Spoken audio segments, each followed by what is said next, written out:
Santana Perera. Interviene el Grupo Parlamentario Vasco EAJ-PNV. Ausente. Tiene la palabra el Grupo Parlamentario Euskal Herria Bildu. Interviene su portavoz, la señora Pozueta Fernández.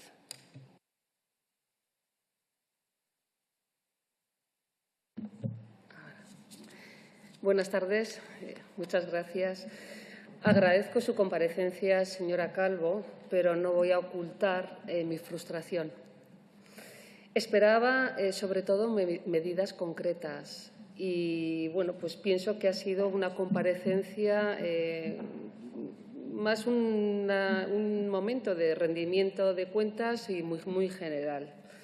Sí que ha comentado al final de su comparecencia que, al finalizar, ha dicho que se plantea a finales de año mostrar o plantear propuestas o medidas más concretas, pero yo esperaba esto en esta comparecencia. Me parece que andamos un poco tarde.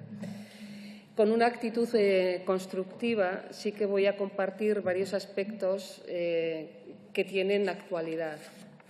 Y me voy a referir en concreto con respecto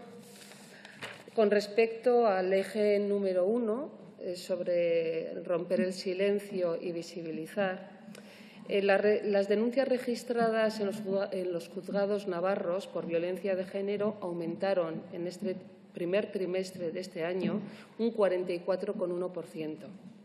Según las estadísticas del Observatorio contra la Violencia Doméstica y de Género, vaya nombre, violencia doméstica, que no vayamos superando esto, bueno, violencia doméstica y de género, hizo público el pasado viernes, entre el 1 de enero y el 31 de marzo, se interpusieron 1.033 denuncias, cuando en el mismo periodo, en el 2023, se incoaron 717.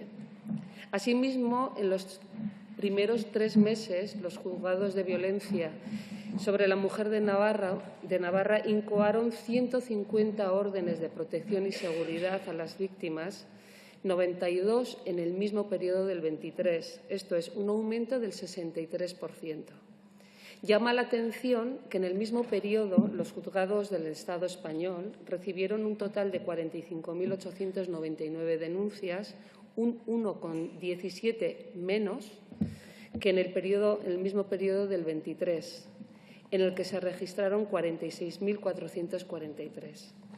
Las mujeres víctimas de violencia machista fueron 43.580, un 3,28% menos que hace un año, y esto me estoy refiriendo al Estado español. Mi pregunta es, ¿qué pasa en Navarra? ¿O qué pasa en el Estado español? La presidenta del Observatorio contra la Violencia Doméstica y de Género del Consejo General de Poder Judicial, Ángeles Carmona, advierte de que hay que ser prudentes en el análisis de los datos del primer trimestre de este año y no avanzar en conclusiones hasta comprobar si la disminución de las denuncias y víctimas responde a un hecho aislado o al inicio de una tendencia a la baja en las cifras que recoge la estadística. También dice que no deben sacarse conclusiones precipitadas, pues existen 2 posibles causas que requerirían también actuaciones diferentes. Una, podría tratarse de una disminución de los casos de violencia machista, en lo que tendríamos que situarnos de manera optimista, sin bajar también la guardia y siguiendo trabajando en la misma manera si fuera así. O 2, podría tratarse también de una reducción de las denuncias, una circunstancia muy preocupante que requeriría de un análisis en profundidad de sus causas y la puesta en marcha de nuevas medidas que contribuyeran a aumentar la confianza de las víctimas en las instituciones. Bueno, en mi caso me voy a quedar con la lectura, con la primera hipótesis, en Navarra. En el Estado español no sé, o habría que hacer una lectura que sí que espero su lectura. En el caso de Navarra, yo diría que hay cada vez más confianza por parte de las víctimas en las instituciones y, sobre todo, que se está viendo que hay recursos, que se está respondiendo y que realmente se están haciendo las cosas más o menos bien, aunque todavía estemos en un largo trecho y con mucha necesidad de actuar. Pero Si tenemos esto en cuenta, desde luego que yo no haría la interpretación torticera que ha hecho esta mañana el señor Catalán sobre la realidad de Navarra. Pero, teniendo también todo esto en cuenta, querría compartir con ustedes un poco la reflexión que escuchamos la semana pasada en la subcomisión del Pacto de Estado. En aquella subcomisión, una persona profesional nos dijo que estábamos alentando de alguna manera a las víctimas.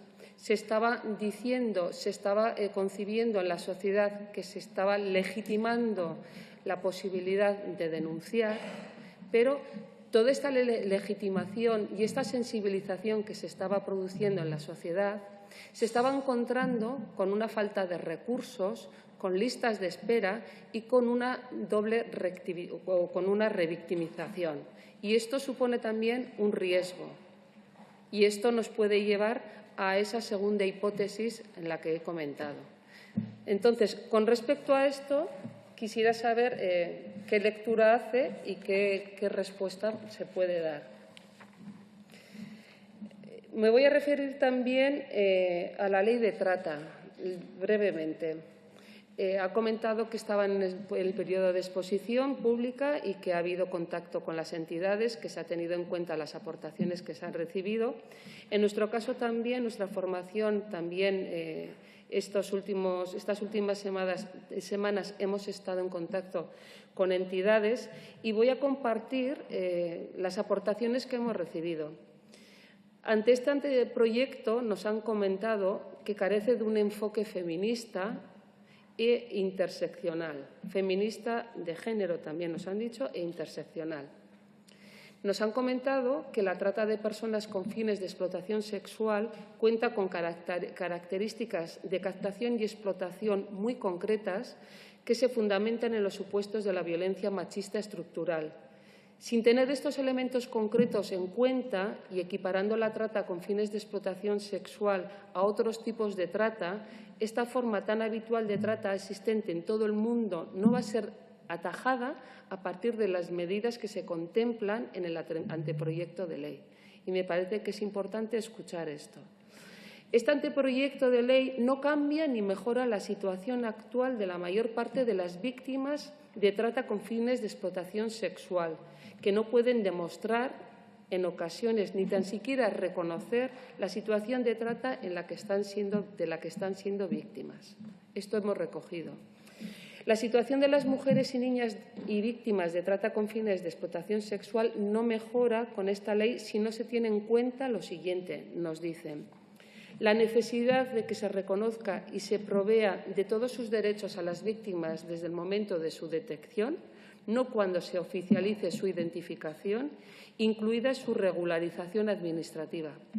Y dos, que su detección se pueda llevar a cabo por entidades sociales especializadas y acreditadas para hacerlo, tal y como se describe en la resolución del 7 de julio del 22 de la Secretaría de Estado de Igualdad y contra la Violencia de Género, por la que se publica el acuerdo con la Conferencia Sectorial de Igualdad del 27 de mayo del 22, relativa a la acreditación administrativa.